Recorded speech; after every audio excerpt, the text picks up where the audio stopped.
Welcome to my channel प्रिया के सुविचार। आज की कहानी सिर्फ आपके लिए। पारुल अभी कॉलेज से आई ही थी कि बाबा ने कहा, सावित्री बिटिया को कह दे शाम को लड़के वाले देखने आएंगे। बहुत हो गई पढ़ाई लिखाई, इस बार लड़के ने पसंद कर लिया तो बस शादी करनी ही है। पारुल ने कहा, बाबा बस इस साल मेरा आखिरी साल है, मास्टर का हो जाने दीजिए। तो बाबा कहते हैं, ये पढ़ाई लिखाई तू इसलिए कर पा रही है पारुल क्योंकि तेरी साधारण शकल सूरत से तुझे कोई पसंद नहीं कर रहा, वरना मैं तुम्हारी शादी करवा चुका होता। ये लड़का बहुत साधारण परिवार का है, कंप्यूटर रिपेयरिंग की दुकान पर रिपेयरिंग का काम करता है, घर द्वार भी छोटा ही है।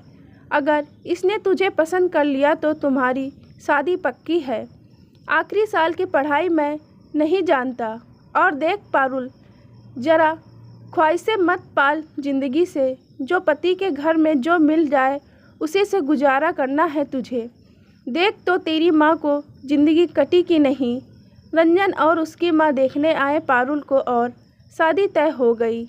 बस अपनी मास्टर की फाइनल परीक्षा को महीने भर बाद ही रंजन की पत्नी बनकर पारुल बगल वाले गांव चली गई। सास और रंजन अब वो कुल मिलाकर 3 लोग ही हैं इस परिवार में। रंजन की कमाई भी इतनी नहीं है कि घर चल सकता हो। घर भी छोटा ही है, घर की मालकिन सास है। रंजन अपना सारा वेतन माँ के हाथों में ही दे देता है और अपना रोज का खर्च भी माँ ही से लेते हैं। घर के खर्चे का सारा हिसाब किताब माँ के हाथों में ही होता है। पारुल ने भी कोई आपत्ति नहीं जताई। दिन गुजरने लगे। साल भर के अंदर पारुल माँ बन गई, एक प्यारी सी बेटी की। पारुल ने रंजन से कहा, अब बच्चे की भी कुछ ज़रूरतें होंगी, मुझे भी कम से कम 1000 रुपये हाथ में दीजिए। माँ से मांग लिया करो। माँ ने कहा, छोटी छोटी बातों के लिए माँ से बार बार पैसे मांगना ठीक नहीं लगता है। अच्छा ठीक है, अगले महीने से दे दूँगा। रंजन दुकान चले गए। अगले महीने रंजन ने माँ के हाथों में अपना वेतन दिया। माँ ने गिना तो 1000 रुपये कम थे। क्या बात है बेटे, इस महीने 1000 रुपये कम हैं? हाँ माँ, बिटिया के आने के बाद पारुल के कुछ खर्चे बढ़ गए हैं तो 1000 रुपये मैंने इस महीने से मैं पारुल को भी हाथ खर्च के लिए दूँगा, इसलिए 1000 रुपये मैंने निकाल लिए हैं। क्यों पारुल को हाथ खर्च क्यों चाहिए? वो तो उसे क्यों चाहिए? घर के खर्चे का सारा हिसाब किताब मैं देखती हूँ। आखिर अपनी ज़रूरतों के लिए मुझसे पैसे मांगने में आपत्ति ही क्या है? और तू पैसे उड़ाने के लिए नहीं कमाता है। ज़रूरत की चीज़ों के लिए मैं खुद पैसे दे दूँगी, उड़ाने के लिए नहीं दूँगी। और बहू, तू ज़रा इधर आ। मुझे सिर्फ इतना बता, क्या मैंने तुझे कभी मांग भर सिंदूर और हाथ भर चूड़ी की कभी कमी होने दी है?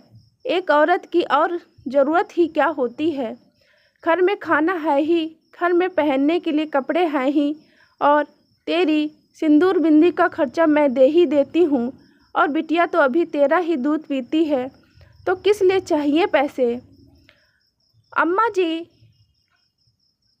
मेरा भी मन कभी। पारुल ने इतना कहा था कि रंजन ने उसका हाथ दबाकर चुप रहने का इशारा कर दिया। वो चुप हो गई, पर उस दिन के बाद उसका मन काफ़ी उदास हो गया।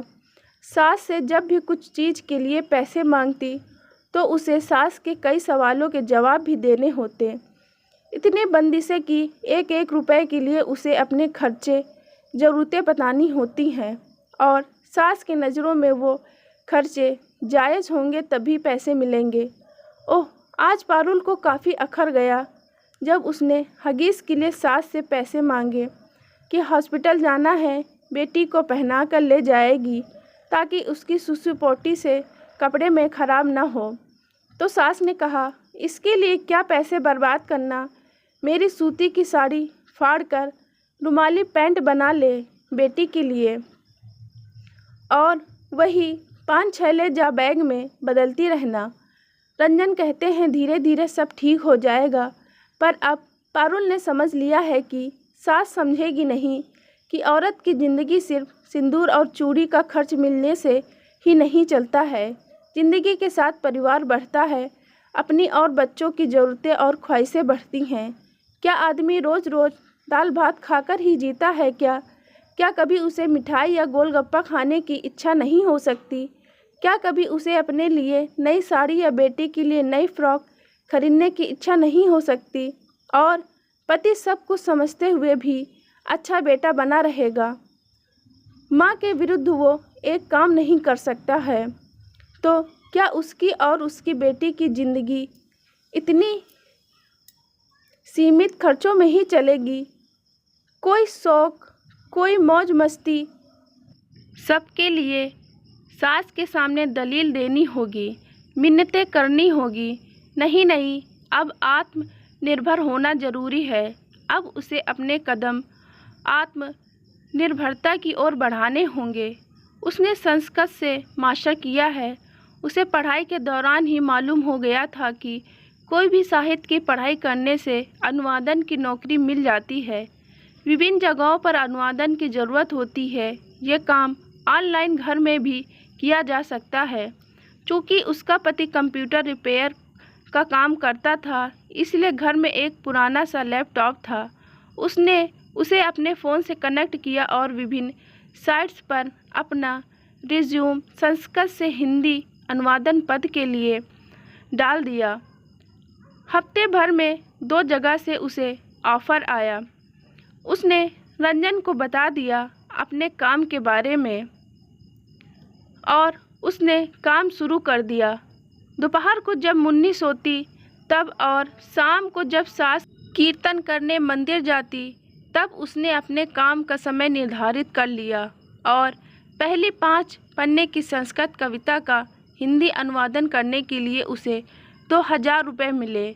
जहां वह सिक्के सिक्के को मोहताज थी, 2000 रुपये उसके लिए किसी खजाने से कम न थे। उसने बड़े जतन से समेटकर उन रुपयों को अपने पास रखा। इस बार जब मुन्नी को सुई दिलवाने गई तब उसने सबसे पहले हगिस खरीदा। मुन्नी के लिए कुछ नए कपड़े खरीदे। उसने छोटे खिलौने खरीदे और बाकी पैसे बचाकर रख लिए। जब घर आई तो सास ने नए कपड़े देखकर कहा, ये कहाँ से खरीदे? मैंने तो पैसे नहीं दिए और मुन्नी के पास तो अभी कपड़े हैं ही।